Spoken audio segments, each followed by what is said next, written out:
नमस्कार दोस्तों। एक बार एक आदमी ऑफिस जाने के लिए बिल्कुल तैयार है, कपड़े वगैरह पहन के, ब्रीफकेस वगैरह तैयार है और रोज़ का जैसा रूटीन रहता है। उसकी पत्नी जाते समय उसे एक कप कॉफ़ी देती है।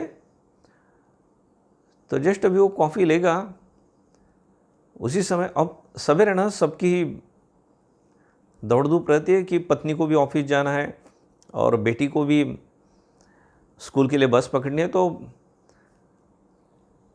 बेटी की कुछ नोटबुक नहीं मिल रही थी या ऐसा कुछ, तो वो ढूंढते ढूंढते उसे थोड़ा समय लग गया, देरी हो गई उसको। तो वो ऊपर से दौड़ के आई और बस का समय हो गया, तो अभी जाने वाली है। तो उसके पिताजी जहाँ बैठे हैं ना,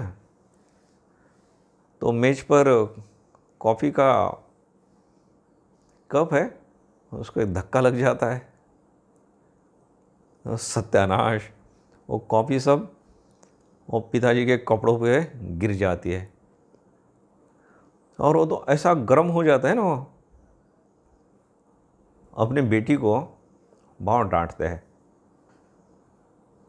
तो बेचारी रो रही है, बोले तुम्हें अक्ल नहीं है, इतनी बड़ी हो गई हो, शांति से चलना चाहिए, शांति से सब करना चाहिए, दिमाग शांत नहीं रख सकी थी कि तुम।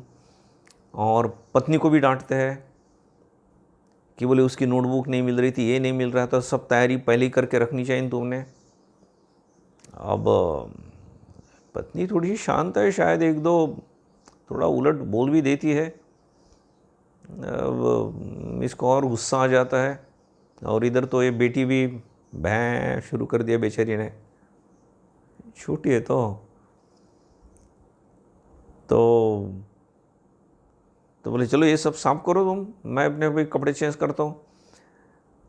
तो कपड़े चेंज करने के लिए गया। जब नीचे आता है तो पत्नी बोलती है, बोले बस चली गई है उसकी, अब इतना डांट रहे थे, इतना ज्ञान पिला रहे थे उसको, बस चली गई है, स्कूल में पहुंचा दीजिए। हे भगवान, सत्यानाश! और गुस्सा आ गया उसको, क्योंकि उसका भी तो टाइम हो गया था ऑफिस जाने का और अभी कपड़े वगैरह चेंज किए।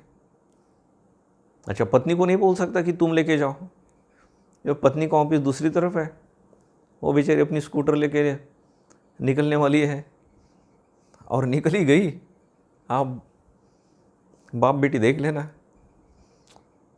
अबे ठीक है, बेटी को बोलते हैं चलो कार से तुमको छोड़ देता हूँ।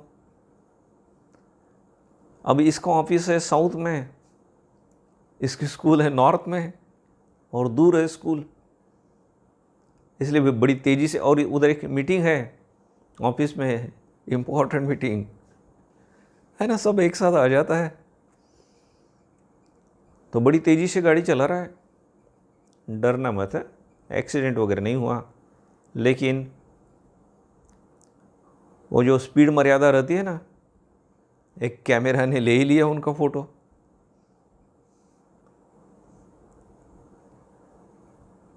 तो पुलिस वाला भी शायद खड़ा था वहाँ, उसने भी पकड़ लिया और 2-3 मिनट उसमें गए। बोले भैया जितना फ़ाइन है मैं देता हूँ, लेकिन मुझे जाने दो जल्दी। खैर पहुँचा, बेटी को छोड़ा, बेटी ने उसकी तरफ देखा भी नहीं। अरे उसकी भी तो अपनी डिग्निटी है ना, छोटी है तो क्या हुआ, देखा भी नहीं, सीधा स्कूल में चली गई।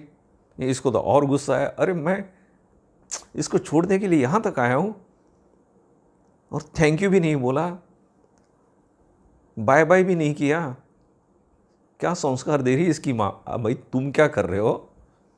खैर हम बैक टू पैविलियन, अब ऑफिस की तरफ जाने के लिए मुड़ा और तेज़ी से चला रहा है, लेकिन थोड़ा सा सावध है फिर से फाइन ना हो जाए।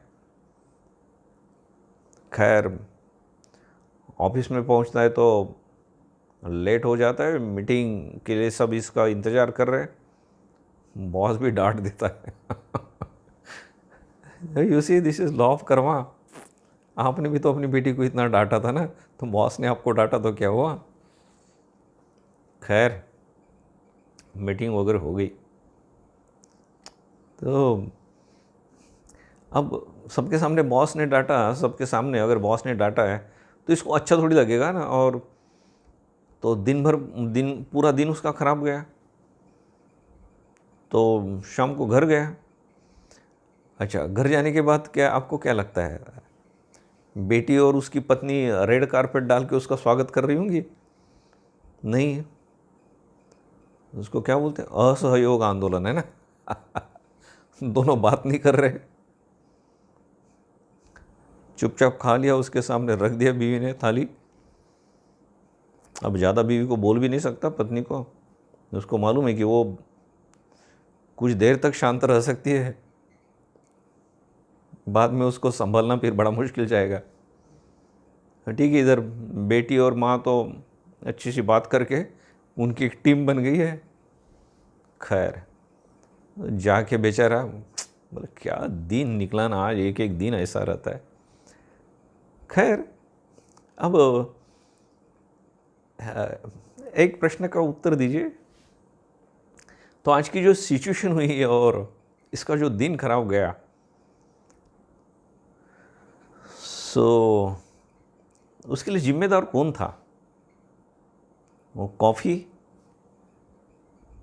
बेटी जिसने धक्का दिया था वो, या पत्नी ने बेटी की तैयारी नहीं कर दी थी पूरी और इसलिए बेटी हड़बड़ कर रही थी, गड़बड़ कर रही थी, तो पत्नी जिम्मेदार थी?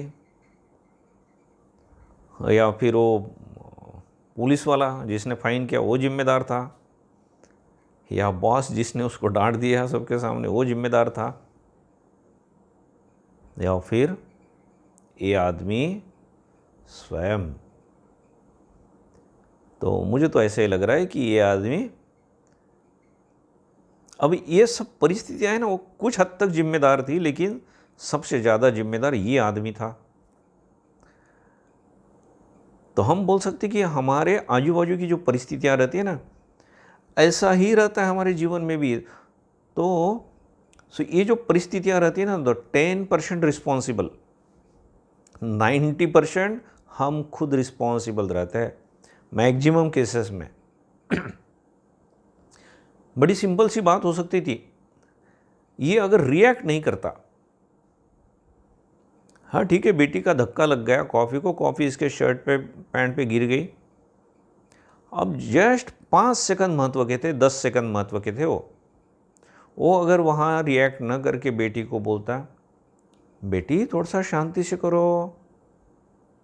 अब जब कॉफ़ी गिर जाती तो बेटी तो डर गई होगी ना, बेटा डरना मत है, चलो मैं कपड़े चेंज कर लेता हूँ, तुम तैयार हो गई बेटा, और आइंदा ख्याल रखना थोड़ा। और पत्नी को भी, अरे उसका नोटबुक वगैरह जो थोड़ी पहले से ही तैयारी कर दो ना।